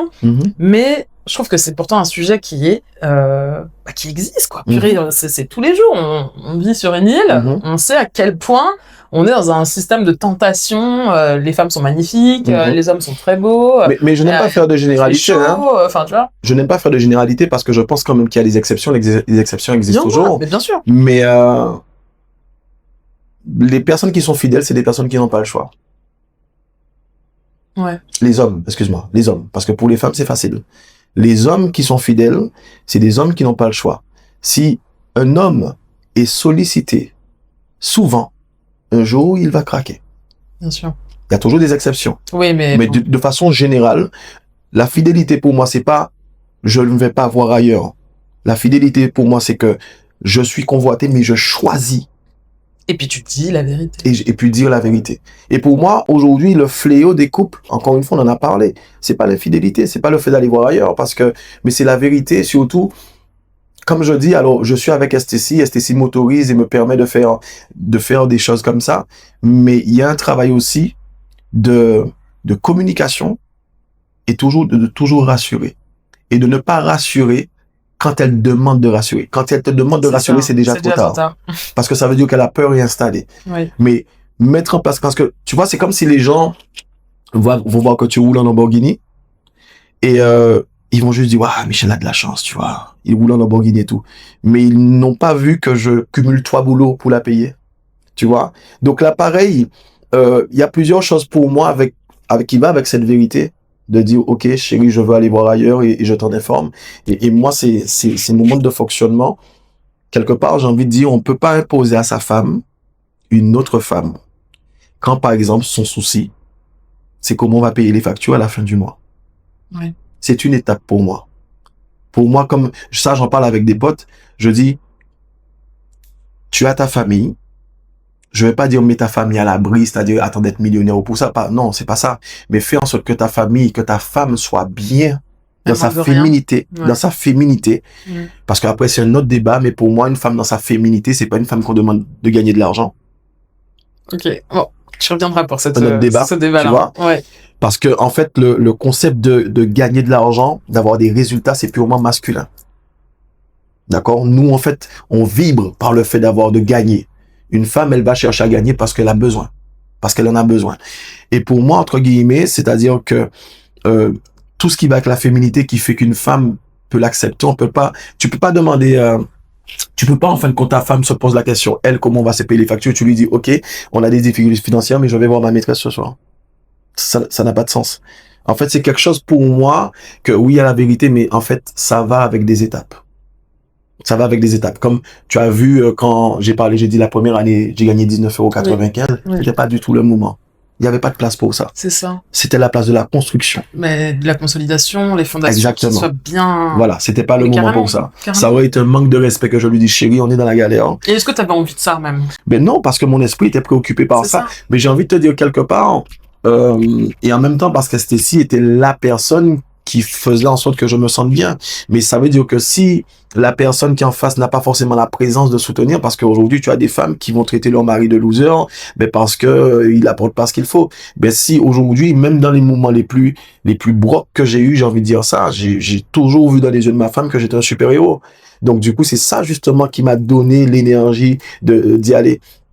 Mais si, entre guillemets, j'ai une femme, ce que moi j'ai connu aussi, j'ai une femme qui ne croit pas en toi et que forcément tu as besoin de quelque chose, là c'est facile d'aller voir ailleurs. Et ça même si tu n'en as pas. Et donc, c'est là où tu comprends aussi dans ce que je suis en train de te dire que, en fait, les mauvaises personnes n'existent pas, c'est les mauvaises combinaisons. Ok? C'est les mauvaises combinaisons. Cette personne-là, c'est-à-dire qu'il y a des personnes, je crois que je l'ai dit dans la conférence, mais il y a des personnes qui vont sortir la part la plus sombre de toi. Il y a des personnes qui vont faire jaillir la lumière de toi. Oui, tu l'as dit. Tu vois? Ouais. Et ça, c'est... Je pense que dans tout, donc on parle de réussite et à tous les niveaux, mais c'est de trouver la bonne combinaison. Le travail, c'est de trouver, une fois qu'on a trouvé la bonne combinaison, moi j'étais surpris, et c'est ça qui m'a choqué le plus avec Estécie, c'est que je me suis dit, on peut m'aimer pour ce que je suis. Et c'est beau. Wow. Et c'est encore plus beau. Oui, bien sûr. C'est que je n'ai pas besoin de jouer un rôle, parce que dans mon ancienne relation, mon plus gros combat, c'était de jouer un rôle. C'était de jouer le rôle qui va plaire à elle pour qu'elle m'aime. Est-ce que tu es tombé amoureux parfois des autres filles là que tu peux fréquenter des fois? Tu tombes amoureux? Est-ce qu'il y a des je peux pas parler de tomber amoureux parce que je sais pas comment t'expliquer ça pour que ça... Je sais pas comment t'expliquer ça, mais je peux pas tomber amoureux parce que pour moi c'est plus une construction. C'est plus une construction parce que si tu veux tomber amoureux, c'est... Pour toi, c'est un peu un concept, tomber amoureux? Est-ce que c'est un concept? J'essaie de retrouver dans mon histoire ce que tu me dis. Est-ce que c'est un concept? En fait, je trouve que tomber amoureux, c'est la surprise. Ok. C'est du domaine de la surprise. C'est pas quelque chose qu'on maîtrise, quoi. Voilà, c'est du domaine de la surprise. Et moi, entre guillemets, dans les relations que j'ai eues, ça a toujours été une notion de critère pour moi. Ça a toujours été une notion de critère parce que, de par ma relation, de par les conditions aussi que j'ai avec ma femme, de par mon mode de vie d'entrepreneur et tout ça, pour moi, ça a toujours été une notion de critère, pas forcément parce que je sais qu'une relation se construit va être plus solide qu'une relation où on parle sur les émotions. Moi, je le vois comme ça. Et pour moi, c'est toujours surtout une question de est-ce que tu corresponds à ce à ce que je veux, ton attitude, où est-ce que tu veux aller? Parce que pour moi, il y a toujours une question d'évolution aussi. C'est-à-dire que pour moi, je suis avec une personne, moi, c'est important que je lui apporte une évolution, qu'elle puisse évoluer. Pour moi, ça, c'est important. Donc, est-ce que, par exemple, tu es ouverte à l'évolution? Est-ce que, en fait, tu es là pour quoi? Tu veux quoi? Moi, j'ai toujours ce truc de me dire que, en fait, de par mon métier aussi, mais il faut qu'il y ait un avant moi et un après moi. Okay. Il faut que ma présence apporte un changement, quelque chose dans ta vie. Maintenant, est-ce que toi, tu es prête? Est-ce que tu es prête? Est-ce que tu veux? Pour moi, ça a toujours été une notion de critère. Donc, c'est toujours une observation, quelque chose, des discussions, des trucs. Ça a toujours été, alors, je sais pas si c'est bien ou si c'est pas bien, en tout cas, ça me convient, mais ça a toujours été dans un premier temps technique. Après, les sentiments, ça s'est construit. Ça se construit. D'accord. Ouais. Et donc, du coup, malgré tout, t'as pas envie non plus pour toi, le plus important, c'est la relation que tu as avec Stécie, du coup. Oui, bien sûr. C'est quoi qu'il arrive. Oui. Je veux dire, il n'y a pas des moments où tu vas donner la priorité à l'autre personne. Non, parce que pour moi, tout est établi dès le départ. Ok, parfait. Tout est établi dès le départ et ça, on l'établit à trois. On l'établit pas moi tout seul de mon côté, elle toute seule de son côté. On l'établit à trois parce que il est question de savoir qu'est-ce que chacun veut, d'accord, mais qu'est-ce qui convient aussi à chacun. Pas d'imposition. En fait, j'ai envie de te dire que on va, par exemple, je vais exposer à l'autre personne ce que je veux par rapport à moi, par rapport à ma femme, par rapport au temps que j'ai, par rapport à toutes ces choses-là. Et c'est elle qui va se dire, ok, ça me convient. Ou alors, non, Michel, ça me convient pas, donc je vais y aller, tu vois. Ok. Mais pour moi, c'est-à-dire que c'est la discussion que j'ai en général quand c'est comme ça, c'est que si on n'est pas honnête, transparent et franc avec nous, on va pas sur la pérennité. On va pas sur quelque chose de durable. D'accord? Et en vrai, je me dis, j'aime pas cette notion de perte de temps pour un ou pour l'autre. Donc, on établit les choses pour savoir concrètement. Et une fois que les choses sont établies, alors ça veut pas dire qu'elles sont fixes, elles bougent pas. Mais c'est comme un avenant, en fait. Les choses vont toujours concertation. J'aimerais peut-être qu'on fasse quelque chose de plus. Ok, bon, on va discuter de ça ensemble pour que tout le monde soit. Et ça, c'est quand on est dans le mensonge, c'est pas possible ça. Non, et je suis d'accord avec toi. Et puis même, le mensonge, ça, pour moi, ça détruit vraiment les relations. Et en fait, le truc, c'est que tu donnes le pouvoir à l'extérieur de venir foutre le bordel à l'intérieur. Exactement. Parce que si tu dis la vérité, l'extérieur peut venir lancer des fusées, tout ce que tu veux, il n'y a rien qui va se passer. Exactement. Et c'est d'ailleurs, c'est assez jouissif même, je trouve. Parce que moi, dans ma relation où j'étais 10 ans, on se disait la vérité. Moi, c'est pareil, je me suis retrouvée des fois, une fille qui me plaisait, je lui ai dit, écoute, je suis désolée, mais là, il y a une fille qui me plaît.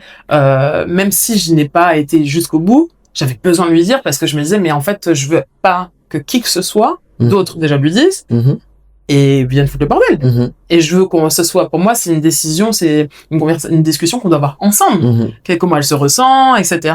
Et je trouve ça chouette que tu mettes ça en lumière parce que les hommes, ils pensent que ils protègent en mentant. Mais le problème, c'est ça. C'est qu'en fait, la fille à qui ils mentent, c'est la fille avec qui ils sont. Parce que souvent, c'est l'autre, elle le sait. Mais la question, Léa, c'est que moi, je l'ai observé beaucoup. Mais en fait, je te dis quand même que les femmes disent qu'elles veulent la vérité, mais en vrai, elles ne le veulent pas. Je t'explique. Alors, s'il te plaît, ne dis pas ça, parce que moi, je veux la vérité et je suis capable d'entendre la vérité. Oui. Donc, personnellement. Okay. Alors, est-ce que tu fais partie de quel pourcentage? Parce que c'est quoi, entre guillemets, je veux la vérité? C'est-à-dire que, aujourd'hui, si je te dis la vérité, ton but, c'est que je te dise toujours la vérité. On est d'accord. On est d'accord. Donc, il y a une réaction à avoir. Et que ça veut dire que si, Michel, je veux la vérité parce que je veux que tu me dises la vérité tout le temps, tu dois, en fin de compte, accueillir la vérité d'une certaine façon pour que j'ai envie de te la dire. On est d'accord. Sauf que le problème, c'est que beaucoup de femmes disent, je veux la vérité. Et elles pètent un câble. Et elles pètent un câble. Donc, en fin de compte, qu'est-ce qui me donne, et qu'est-ce qui me donne envie de te dire la vérité? Donc, c'est là où le mensonge va commencer à intervenir parce que, en fait, le problème de nous les hommes, c'est qu'on pense qu'on est toujours fort et que rien ne se saura. Tu vois? C'est clair. C'est ça qu'on pense. D'accord? Mais le truc, c'est que on se dit, on peut éviter de le dire et éviter le cataclysme. Mais c'est pour ça que je dis que beaucoup de femmes vont dire, je veux la vérité, mais dans les faits, en fait, quelle vérité? C'est comme si, en fin de compte, il y a des vérités qui passent pas. Et pourtant, c'est la vérité.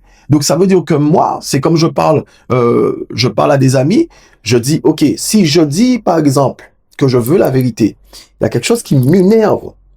Je vais dire, chérie, je te remercie de m'avoir dit ça, mais là, je t'avoue que ça passe pas. Donc, je vais sortir, je vais aller me libérer, et quand je serai plus calme, je vais revenir. Ok? Mais vraiment, merci de m'avoir dit la vérité. Chérie, ça me touche beaucoup, ça me fait plaisir. Et là, je vais régler mon problème avec moi-même. Ok? On est complètement d'accord. Mais péter un câble là, en fait, je suis en train de fermer la barrière à la vérité. On est d'accord. Tu vois? Et pour moi, en tout cas, dans les gens que j'accompagne, les femmes notamment, quand ils deviennent en couple, je dis, mais comment tu veux qu'ils te disent la vérité si tu réagis comme ça? Et puis la réponse, c'est il n'avait qu'à pas faire ça. Donc, ça veut dire que si il a fait, tu t'exposes au mensonge. C'est de la menace. Mais oui. C'est ça le truc. Mais on est complètement d'accord. Alors après, je pense aussi que ça dépend de notre éducation. Moi, je sais que ma mère m'a éduquée où elle pétait un câble si je mentais, et elle le prenait très bien. J'étais même pas punie si je disais la vérité. Donc, ce qui fait que moi, en tant qu'adulte aujourd'hui, c'est exactement la même chose. La majorité des femmes, c'est vrai qu'elles sont un peu en mode, quand le gars il va dire ça, ah non mais moi c'est pas possible, parce que s'il fait ça, c'est mort. Oui, mais tu vois, même ce genre de discours, qui la plupart du temps est faux. C'est-à-dire que j'entends plein de femmes qui disent, le jour où il me fait ça, je fais ça. C'est ça. Et le jour où le gars fait ça, ils font pas ça. Ben non, mais sauf que c'est encore pire. Sauf que c'est encore pire. Et la plupart du temps, le jour où il y a eu, il y a eu une sortie de route, eh ben, comment est-ce que je viens te dire ça si j'ai entendu tout le temps le jour où je fais ça, le jour où tu fais ça, c'est ça. Et c'est là où je parle du terrain. C'est quel est le terrain que tu as mis en place pour accueillir la vérité. On est tellement, oui, tu vois, ça me parle. C'est quoi le terrain que tu as mis en place? Moi, par exemple, encore une fois, c'est pas une notion d'exemple, encore une fois, parce que c'est notre métier, mais en fait, c'est, dans le fonctionnement, c'est ça, c'est qu'il faut préparer le terrain à la vérité. Il faut préparer le terrain. S'il n'y a pas de terrain, mais il n'y a pas de vérité. Il faut que ça soit bien dit aussi, parce que tu sais, parfois, tu peux avoir, de la maladresse et planter la vérité comme si tu disais bonjour, alors que, tu parles de quelque chose qui est important. Voilà. Et il faut montrer que tu considères l'autre dans ce que tu es en train de dire. C'est ça, vois. exactement. Je pense que c'est un travail de réception, mais aussi d'expédition. D'émission. Voilà, c'est ça. C'est ça, exactement. Ouais. Exactement. Merci beaucoup, Michel. Avec plaisir. On va s'arrêter là parce que... On peut continuer des heures. Je te jure. Donc, merci Michel. Merci d'avoir regardé ce 8e épisode de la démocratie de l'âme. Vous allez retrouver évidemment un 9e épisode avec un nouvel invité. J'ai hâte de vous le présenter pour la suite. J'ai beaucoup apprécié ce moment. Moi aussi. J'ai quand même une dernière question pour toi. Qu'est-ce que tu en as pensé de cet échange? Qu'est-ce que ça t'a apporté? Moi, écoute Léa, déjà dans un premier temps, dès que je t'ai entendu à la conférence, j'ai dit c'est génial. J'ai trouvé ça génial et je t'ai dit dès la conférence, moi je veux faire partie de ton podcast parce que j'ai trouvé ce que tu as dit quand tu as dit je veux donner la parole aux hommes. Oui. En tant que femme, j'ai trouvé ça génial et d'autant plus que quand tu as dit que les hommes, on les voit beaucoup, mais on les entend pas beaucoup. Et c'est vrai que il y a tellement de choses qu'on ne dit pas. Tellement de choses sur lesquelles on est pudique, des choses qu'on nous a pas appris à nous exprimer, des fois des choses inconscientes qu'on sait pas exprimer parce qu'on nous a dit c'est comme ça. Donc j'ai trouvé le concept génial tout de suite et ça confirme le moment qu'on a passé ensemble. Question très pertinente, le sujet très développé et je pense vraiment que tout ce qu'on a échangé va permettre parce que mon travail, je pense, c'est pas de dire aux gens que ce que vous croyez n'est pas bon. C'est de leur dire il existe d'autres perceptions. On fait le même travail. Voilà. C'est exactement ça. Il existe d'autres perceptions. Ça veut pas dire que la mienne, ma façon de vivre est la bonne. C'est ta vérité à toi. C'est ma vérité à moi. Et en fait, tu sauras que c'est ta vérité si ça vibre à l'intérieur de toi. Ça. Le but n'est pas que ça vibre avec tout le monde. C'est vrai. Mais en tout cas, franchement, moi, je tenais à te remercier déjà pour l'invitation. Et moi, j'espère, entre guillemets, que ce que tu vas faire va révéler plus de vérité. Parce que, en fait, aujourd'hui, pour moi, je pense que avec les réseaux sociaux, avec la vie aujourd'hui, on manque beaucoup de vérité. Oui, on est noyé dans ce qu'il faut être et on se demande jamais vraiment ce qu'on veut nous. Voilà. Tu sais, j'étais un petit peu perdue avec ça. Bon, en tout cas, on va pas repartir là-dessus. Bon, bref, en tout cas, merci Michel, merci énormément pour ce moment. Avec merci plaisir. À vous de nous regarder et puis n'hésitez pas à partager, à liker.